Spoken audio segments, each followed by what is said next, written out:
25 जो होली आसी निश्चित भाव में ओडावासी भल मंद सुख दुख समस्ते के भलरे रुहतु रंगीन पर्व समस्ते रंगीन हूँ।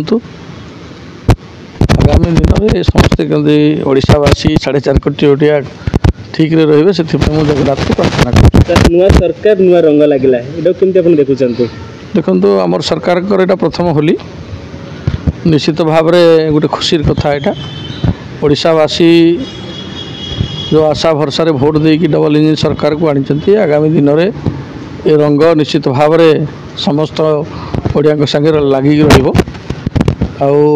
मु भगवान को प्रार्थना करुच्ची जगन्नाथ को समस्त सुख समृद्धि कामना करुच्ची। सरकारी दलर मुख्य सचेतक हिसाब से समस्त 4.5 कोटी ओडिया ठीक रुहतु परिवार ठीक रुहतु समस्ते गोटे मिलमिशी गोटे समृद्ध ओडिशा गठन करवा से समस्त साहाय्य कामना करुच्ची।